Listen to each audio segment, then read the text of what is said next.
In 2015, I got my first iPhone. It was an iPhone 7 Plus to be exact, and I was so excited to get one because all of my friends in high school and in my peer groups were getting iPhones before me. I was a little late to the game, but I was excited to get one because once I got my iPhone, I was able to network, connect, and I was just able to just enjoy myself on social media. But one of the things that I noticed while being on social media, there wasn't a lot of Black representation. Black culture wasn't being celebrated, and if it was performative. To further my point, in 2016, there was a hashtag Oscars So White movement that came about after for 2 years in a row, the Oscars had all white nominees and all white winners.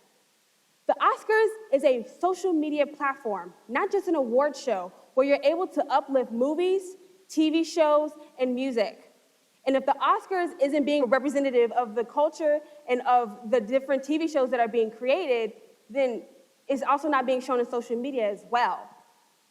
To further my point, in 2020, the National Research Group did a study where they surveyed over 14,000 Americans that not only took the study, but are heavily involved in pop culture and in social media.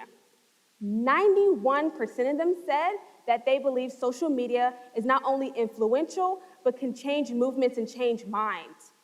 77% of them said that the way African Americans are portrayed in social media are not only negative, but can be divisive. And to break the study down even more, 4 out of 5 of the African Americans that took the survey said that they believe and they know when stories aren't being told by African Americans, and they also know when there aren't Black people in the boardrooms and when they aren't being represented in a positive light. But in order to understand and in order to influence social media and to better social media representation of Black culture and Black voices, you have to know what it is. What is Black culture? What is representation and what is social media? So let's get into it. Black culture is the contributions African Americans have made not only to US history, but in the subgenre, which is mainly for Black communities, or in the mainstream, which is for the general population. Representation is the way someone or something is being shown. And lastly, social media is where people of different communities are able to connect and network. The reason why it's important to not only know these definitions, but to improve social media and to improve social media representation is because as of recently in 2020, when so many African Americans were dealing with the shooting of George Floyd and dealing with so much racial tensions and strife in America, we started to see how social media was not only used as a way to communicate different opinions, but was able to really bring and uplift African American culture and content creators and influencers. But the backlash of that was horrific.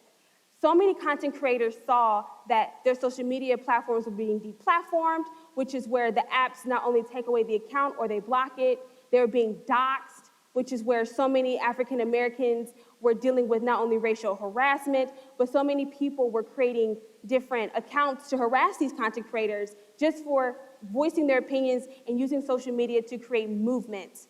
Another thing that came from the 2020 backlash was that so many content creators started speaking up about social media and why there isn't any more representation and why the social media apps like Twitter, Instagram, Snapchat aren't really supporting them.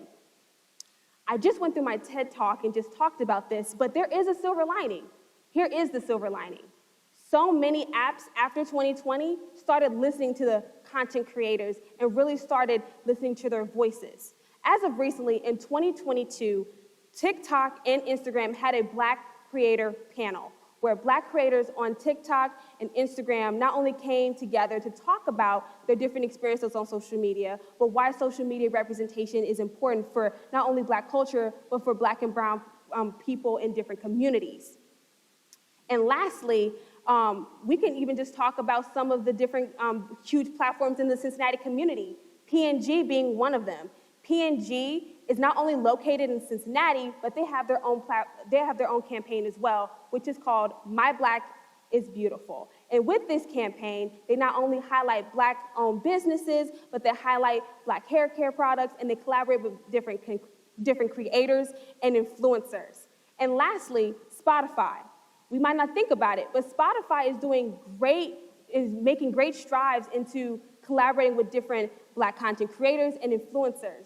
One of the ways that they're doing it is that they're not only hiring Black interns, but they create little playlists for you. Have you ever noticed that when you get on Spotify, they come up with this pop-up where highlighting Black voices during not only Black History Month, but also throughout the year. They will highlight Black-owned podcasts, including my own. They'll also highlight different musical artists, and they'll really immerse you into the Black experience.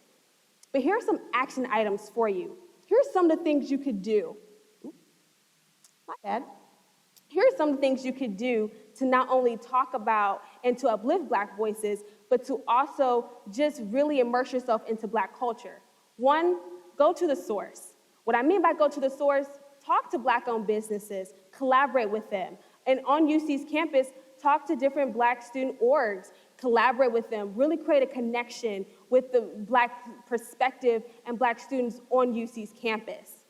Secondly, include us in the boardrooms. And when I say boardrooms, I mean include us in internships, include us into your student orgs. Having the Black perspective on student orgs will not only improve diversity and inclusion, but it will also include the perspectives, it will improve the perspectives and really help Black students voice their opinions and their thoughts.